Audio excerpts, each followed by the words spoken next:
Evangelho de João, capítulo 1, versículo 1. Vamos ler até o versículo 14. No princípio era o Verbo, e o Verbo estava com Deus, e o Verbo era Deus. Ele estava no princípio com Deus. Todas as coisas foram feitas por Ele, e sem Ele nada do que foi feito se fez. Nele estava a vida, e a vida era a luz dos homens. E a luz resplandece nas trevas, e as trevas não a compreenderam. Houve um homem enviado de Deus, cujo nome era João. Este veio para testemunho, para que testificasse da luz, para que todos crescem por ele. Não era ele a luz, mas para que testificasse da luz. Ali estava a luz verdadeira, que ilumina a todo homem que vem ao mundo. Estava no mundo, e o mundo foi feito por ele, e o mundo não o conheceu. Veio para o que era seu, e os seus não o receberam.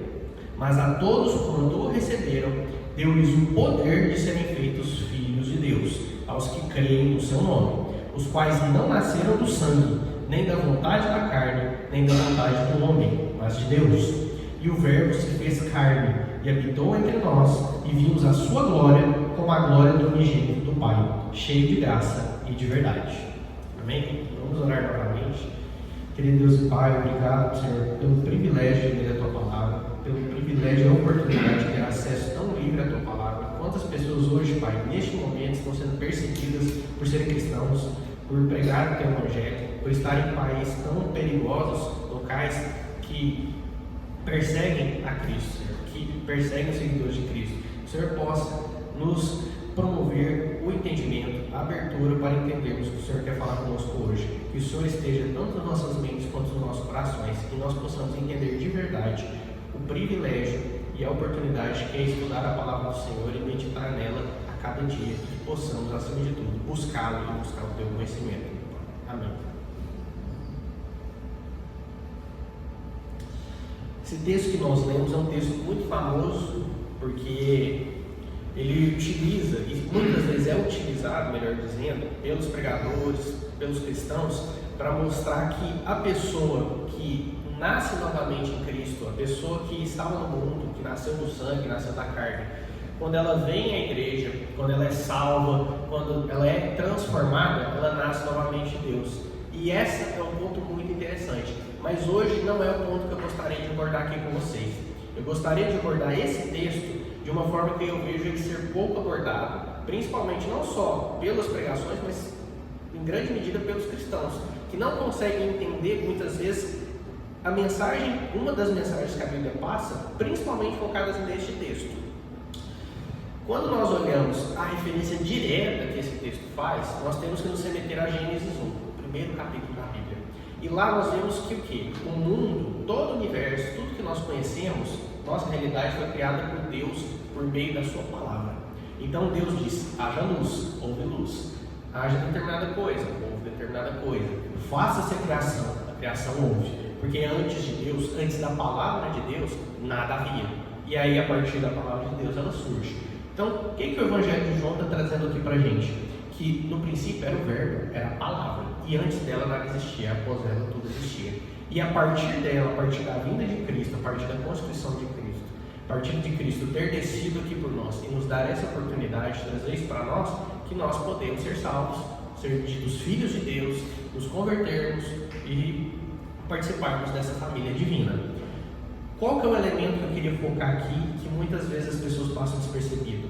A noção de palavra.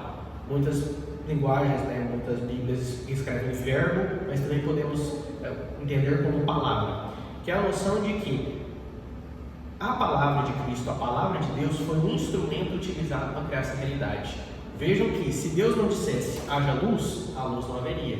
Nada nasce do nada. Então é um adágio, um brocardo muito antigo, desde Roma, nihil nihil no oeste. Nada nasce do nada, que é o que muitos ateus acreditam, muitas pessoas ao longo da história, que tudo foi um acaso, o universo surgiu e nós estamos aqui por coincidência. Não, nós estamos aqui porque Deus utilizou a palavra como um instrumento para criar a realidade. E o que isso para a gente é tão importante? Quando nós vamos ler em Mateus 24:35, Jesus reforça essa ideia quando ele diz que o céu e a terra passarão, mas as minhas palavras não vão te passar. Ou, em algumas versões, não passarão. O que Jesus está falando? O importante não são o céu e a terra, o importante é a palavra de Deus. E muitas vezes, quando nós cristãos, não só as pessoas lá fora, olham a criação, a gente valoriza o produto, o efeito, mas a gente não valoriza a causa, quem produziu, que é o Criador.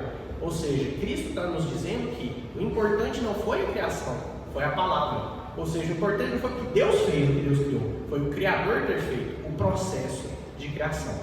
Então hoje, o que eu queria trazer para vocês é uma interpretação desse texto, desse excerto da Bíblia, olhando a prevalência da palavra, olhando a ideia da linguagem como o elemento que a gente, não só que Deus criou o mundo, mas que nós utilizamos para criar a nossa realidade. E como utilizando isso, nós podemos participar da criação conjunta com Deus, entendermos melhor a mensagem que a Bíblia quer nos passar e, acima de tudo, explicar a mensagem para os outros.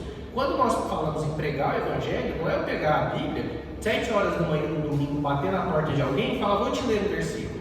Eu entendo, respeito as pessoas que fazem isso, mas não é isso que é a mensagem. Pregar o Evangelho é eu chegar e orar por um irmão, eu chegar a explicar para o irmão um texto que ele não entende, eu entender que ele passa um problema muito específico e eu explicar para ele, olha, Jesus pode te ajudar, e ler ou trazer um conhecimento a ele específico para aquela situação. Agora, uma coisa genérica, eu chego no irmão um dia de trabalho, ele está tomando café, vamos ler um versículo aqui, vamos orar aqui. Ele não vai entender muito, ele não vai conseguir compreender a mensagem. E, é claro, como eu digo reiteradamente, a melhor forma de você pregar a mensagem é com o seu exemplo. Se ele estiver orando, se ele estiver buscando, se ele estiver indo à igreja, se ele estiver lendo a Bíblia, ele vai achar interessante, ele vai ficar minimamente curioso. Então aqui, o que eu digo? O conhecimento da Bíblia, a ideia de interpretá-la corretamente, utilizar uma hermenêutica correta, vai te dar uma compreensão maior do que é a palavra de Deus, do que Deus quer falar para você. E quando você tem uma compreensão maior, obviamente, como resultado, você vai passar ela adiante de uma forma melhor. Você vai saber explicar melhor para as outras pessoas, você vai saber trazer as pessoas para a casa de Deus.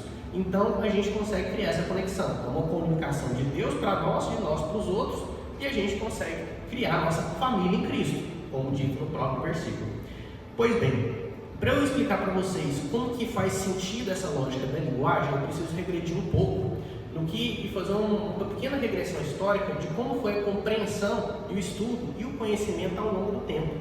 Antigamente, desde os tempos antigos, a gente sempre teve uma ideia que prevalecia o objeto e o sujeito.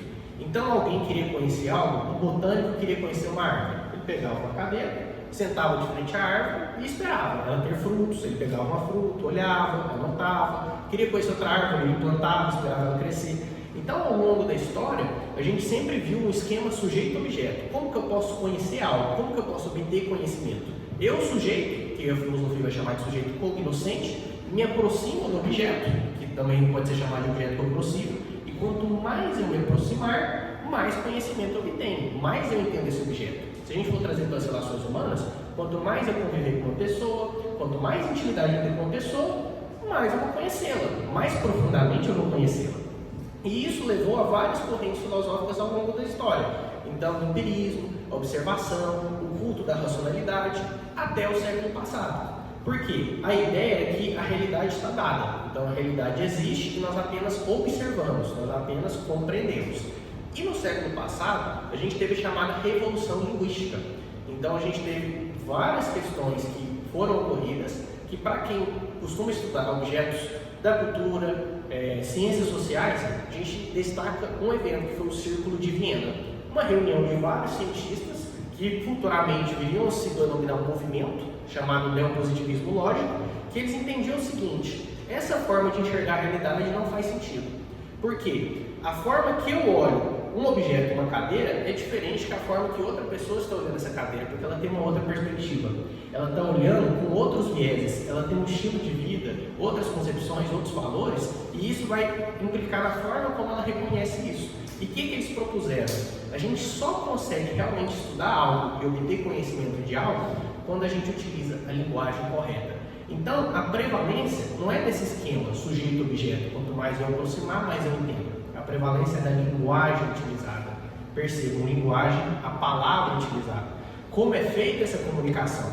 Então, mais do que o objeto é a palavra. Ou seja, se eu, D'Artagnan, não sou físico, e eu compareço a uma reunião de físicos para discutir o último Nobel de Física, eu não vou entender nada. Eu não sei se eles estão corretos, se a teoria está certa, porque eles têm uma linguagem própria deles. Só quem tem aquela linguagem consegue compreender aquilo que eles estão conversando. Ah, Bertão, mas você fala português. Eles podem estar falando português. Sim, mas esse é o idioma. Quando a gente fala de linguagem, de comunicação, a gente está indo a uma coisa mais profunda.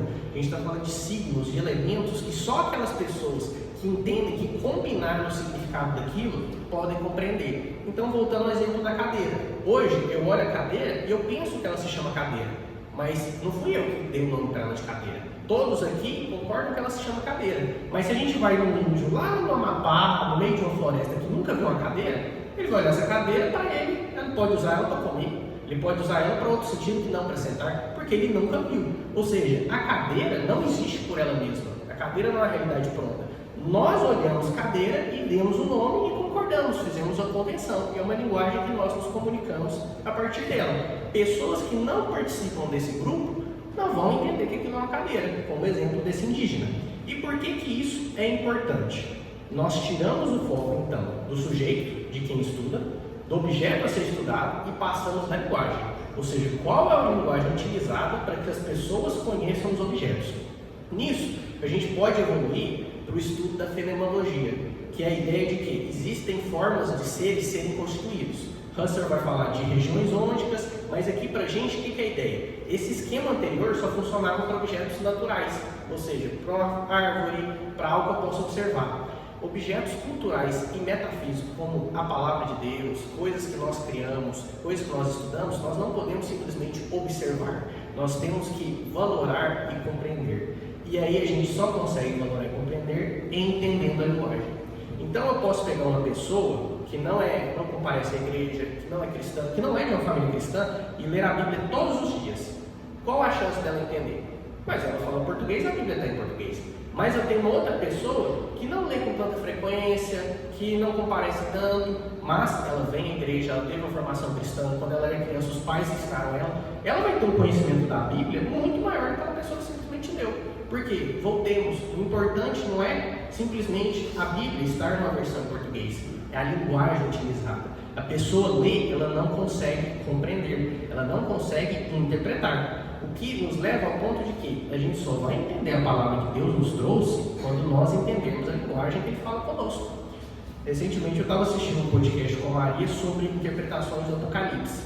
E muitos teólogos, muitos pastores divergem diametralmente sobre se vão ser tribulacionistas, não tribulacionistas, se a igreja vai passar os dias da tribulação ou não vai, se o Apocalipse já aconteceu, se ainda vai acontecer, se está acontecendo. E qual que é, em suma, o ponto deles? O texto não é claro. O Apocalipse, a revelação, foi dada a João em linguagem figurada. Por quê? Para que os romanos, para que as pessoas não entendessem e perseguissem os cristãos. Mas como veio em linguagem figurada, uma pessoa, até um cristão, muitos e muitos anos de igreja, ele não consegue abrir o texto de Apocalipse, ler e entender. Não é literal, muito pelo contrário. Ele tem que se esforçar para compreender aquilo ali. Olha, quando Deus está falando da prostituta, Deus não está falando de uma mulher prostituta. Deus está falando do povo de Israel, que deixou Deus e perseguiu outros deuses. Quando Deus está falando da besta, Deus está falando desse problema. Quem é o anticristo? Por quê? Porque se a pessoa simplesmente vê, para ela parece uma história de fantasia. Não gera uma mensagem clara do que Deus quer passar para nós. Em suma, o importante é a linguagem.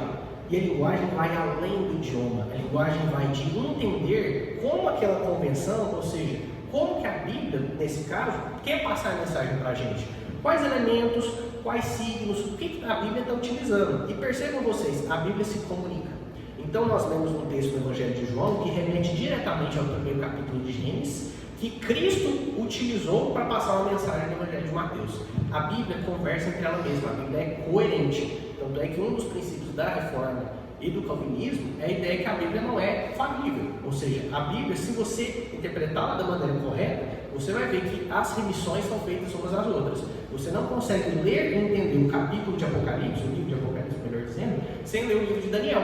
Você não consegue entender o que Deus tem para nós no Novo Testamento se você não entender a promessa do Antigo Testamento. Então, a linguagem bíblica é importante.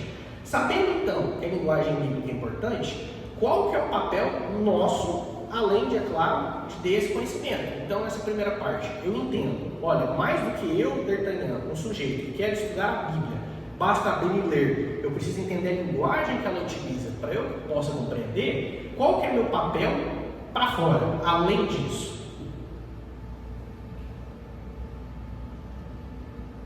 Vou trazer para vocês aqui uma frase famosa de Ludwig Wittgenstein, que foi um filósofo do século passado muito também depurado e estudado a filosofia da linguagem. Provavelmente muitos de vocês já ouviram essa frase. Os limites da minha linguagem são os limites do meu mundo. Os limites da minha linguagem são os limites do meu mundo. Muitas pessoas interpretam isso como línguas e idiomas. Nossa, se eu falar 5, 6 línguas e for um poliglota, eu vou entender demais. Não é isso que ele quis dizer. Ele quis dizer o quê? Quanto mais eu entendo de uma linguagem num campo específico, mais eu compreendo. O D'Artagnan fala português. Se eu ver físicos conversando na universidade em português, eu não vou entender, porque eu não entendo aquela linguagem. Eles entendem aquela linguagem. Quanto mais eles entenderem aquela linguagem, mais eles vão compreender e alargar o seu mundo. Logo, a nossa realidade, a delimitação do que a gente conhece, é feita pela linguagem que a gente conhece. E o quanto que a gente conhece da Bíblia, o quanto a gente conhece de Cristo, como que nós buscamos a Cristo e entender o que Ele quer de nós, o que Ele espera que nós fazemos, entendendo a linguagem. Quando nós entendemos a linguagem que Ele quer nos passar, nós vamos construir uma realidade na qual nós seguimos o Evangelho, nós podemos compreender de verdade a mensagem e aí nós podemos pregar o Evangelho. E aí nós podemos chegar para outra pessoa, Cristo disse isso, a Bíblia diz aquilo, você deve fazer aquilo. Ah, mas por que está na Bíblia? Não é porque está na Bíblia, é porque a mensagem é essa. Isso faz sentido para você por isso, por isso, por isso.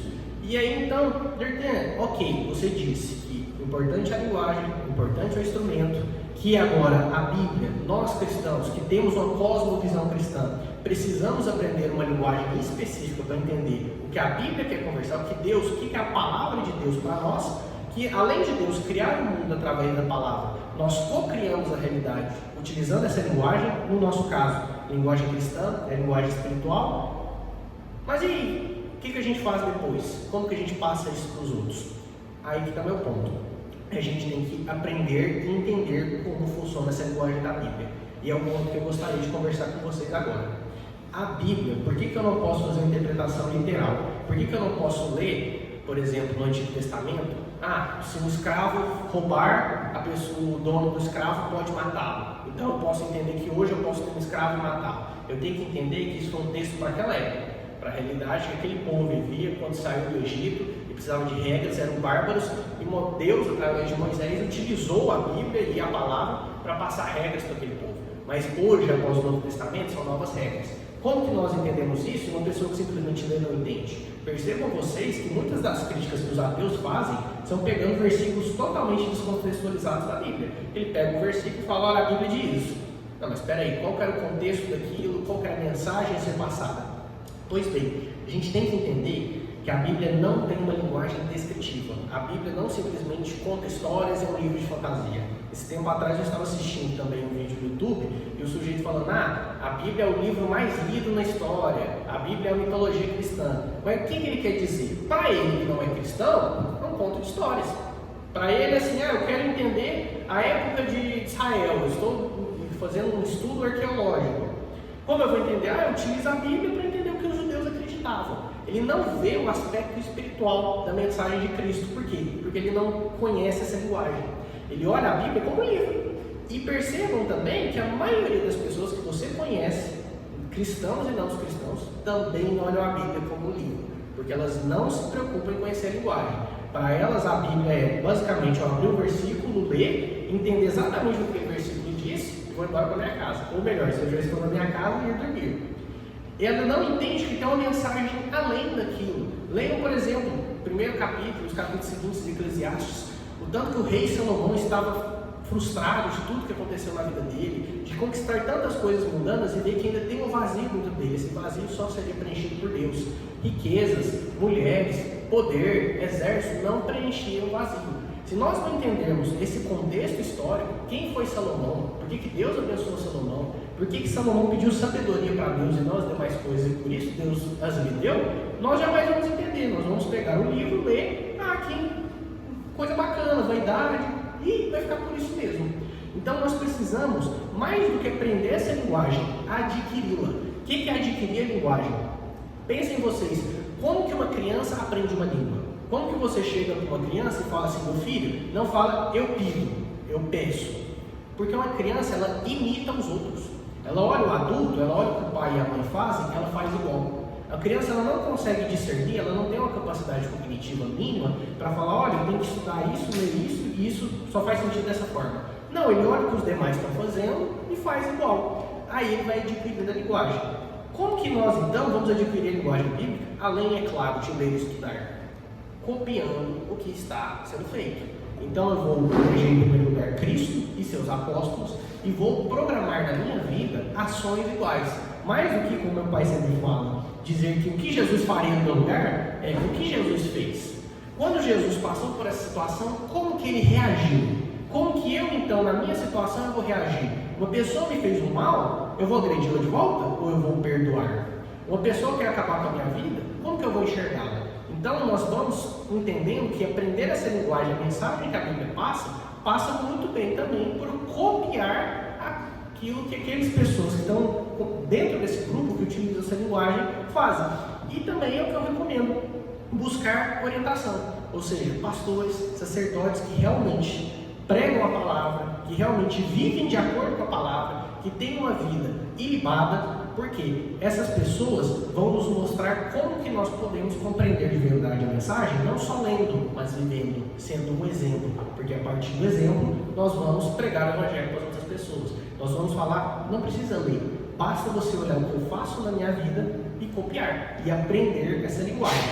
E aí, quando a gente olha essa linguagem bíblica, a gente tem que entender, como eu disse para vocês, que não é uma historinha, não é um conto de fantasia. A gente não pega a Bíblia, ainda mais nós cristãos, uma coisa é um ateu dizer isso, e ler e falar, é uma fantasia, um mito, o Apocalipse é uma história. Não, a gente entende que tem uma mensagem por trás. Deus está querendo nos comunicar algo, às vezes nós não entendemos porque nós não conseguimos interpretar. Nós não estamos utilizando a hermenêutica correta por falta de conhecimento dessa linguagem, mas a mensagem ali está. Nós temos essa noção do aspecto espiritual da Bíblia. Nós precisamos entender, portanto, que a Bíblia tem uma linguagem prescritiva. O que é uma linguagem prescritiva? A Bíblia nos passa normas e regras de conduta, de comportamento. A Bíblia nos passa assim, o que você deveria fazer, como você deveria se portar. Que hoje existe uma certa discussão se existe moral, se existe ética, se fala em moral e ética, mas não é esse o ponto aqui. O ponto é nós entendermos que quando eu tenho dúvida do meu comportamento e como eu deveria me portar, qual conduta adotar, eu tenho que adotar a conduta preconizada na Bíblia. O maior exemplo disso, os 10 testamentos. Então, imaginem vocês que tinham um povo que não tinha conhecimento mínimo, todos analfabetos, vivendo escravos no Egito há quantos anos, né? E eles saem daquele Egito. Para eles, qualquer coisa não é. Hoje a nossa noção de ato errado, de um crime, é porque nós evoluímos quanto sociedade. Mas para aquele povo, não tinha problema fazer nada. Tudo resultava em apedrejamento. Qualquer pessoa que fazia algo além do que o normal, as pessoas expulsavam da tribo de Israel. E aí, do povo de Israel, melhor dizendo, e aí vem Deus, através de Moisés, apresenta os 10 mandamentos. Regras de conduta. Não façam isso. Se vocês fizerem, vocês vão ter esse problema. Para nós, ainda mais após o Novo Testamento, ainda mais após as lições de Jesus, principalmente os sermões de Jesus, o que nós temos? O que nós temos que fazer e o que nós não podemos fazer. O que é nós temos que fazer? Meu irmão, alguém te fez um mal, a sua reação natural como um ser humano, ainda mais como um animal, é reagir, é fazer um mal maior. Mais do que devolver na mesma medida. Vejam que na época do Antigo Testamento era olho por olho, dente por dente. Você só podia devolver na mesma medida. Que muitos hoje se assustam, mas para a época isso era uma evolução tremenda. Porque era assim, você matou meu filho, eu mato três filhos seus. Aí falou, você só pode matar um filho, para não generalizar, para não banalizar esse mal. Hoje o que nós entendemos com Cristo? Eu tenho que perdoar essa pessoa, eu tenho que parar, respirar, pensar melhor, pensar o que Jesus fez no meu lugar. Jesus, quando crucificado, pediu que Deus perdoasse aqueles soldados. Jesus, maltratado do jeito que ele foi, pediu que o Pai não debruçasse a sua cólera naquelas pessoas. E por que eu, pecador, pessoa miserável que sou, vou agredir alguém de volta, vou expor minha raiva, minha ira, ou reagir de uma maneira desproporcional. Porque essa é a minha natureza. Nós somos maus. Então nós temos que entender que a linguagem que Cristo quer nos passar é: nós somos maus, mas nós podemos nos transformar por meio dele, conhecendo a palavra dele, para afastarmos a nossa natureza e seguirmos o que Deus quer para nós. E fazermos o que a Bíblia quer nos passar. Seguirmos o comportamento adequado. Percebam, não tem como seguir o comportamento adequado que Deus quer de nós se nós não entendermos. Se nós não olharmos, entendemos. Jesus fez isso, porque nós não estamos lendo. Quando nós estamos lendo, nós não estamos compreendendo. Quando nós lemos e compreendemos, nós não conseguimos absorver o sentido correto, porque nós não sabemos interpretar, porque nós não entendemos essa linguagem. Logo, como que a gente também pode auxiliar nesse processo de compreender a linguagem da Bíblia? Outro ponto que eu utilizo na minha vida e eu acho que ele é crucial: utilizar uma metalinguagem. O que é uma metalinguagem? Uma linguagem que se debruça sobre outra. Ler comentadores, ver pregações. Quando nós vemos, assistimos um pastor que eu gosto, um sacerdote, um evento, um livro comentando algum livro da Bíblia, um pastor famoso analisando algum tópico, eu estou me debruçando numa metalinguagem. Aquele pastor está pegando a linguagem bíblica, utilizando uma outra linguagem para descrevê-la e fazer ela ficar mais, não gostaria de usar esse termo, mais mastigada, mais fácil, facilitando a compreensão dela. Muitas vezes, quantas vezes eu até hoje eu assisto algum vídeo, algum evento de algum pastor e falo: gente, eu já li esse texto quantas vezes, eu nunca pensei que poderia significar isso. Ou às vezes nós vamos ler um texto de algum grande pregador de época e ele falando: isso significa isso e isso por causa disso. E você pensa: nossa, eu já li esse texto várias e várias vezes na Bíblia, nunca ouvi falar dessas palavras. Para mim, nunca pensou nesse sentido. Por quê? Porque às vezes nós precisamos de auxílio. Nós precisamos de pessoas que entenderam de verdade essa linguagem e nós vamos segui-las. Nós vamos, como crianças, copiar o que elas estão fazendo para aprender a linguagem, adquirir a linguagem, para aí sim nós podermos entender melhor. Quando nós entendemos melhor, nós podemos passar para as pessoas de uma forma melhor. E o que é passar a palavra para as outras pessoas, além da comunicação? Pregar o Evangelho, que é o que Deus nos chamou a fazer. Ide e pregar o Evangelho. Então, em suma, a gente tem que entender que a Bíblia, quando nós falamos, a Bíblia é a palavra de Deus. Eu acredito que muitas das pessoas pensam: ok, a Bíblia é a palavra de Deus, é o que Deus fala, mas é muito mais do que isso. Quando nós falamos que é a palavra de Deus, a gente tem que entender que é um instrumento que Deus utiliza para criar a nossa realidade. É um instrumento que Deus utiliza para que nós possamos entender, compreender o que nós devemos fazer, qual comportamento tem que ser seguido, o que nós devemos fazer nas nossas vidas. Então, se eu já entendi a profundidade desse conceito, se eu entendi de verdade o tanto que é importante entender a palavra de Deus e essa comunicação, ou seja, a comunicação linguística, eu tenho que entender a importância também de eu estudar essa linguagem.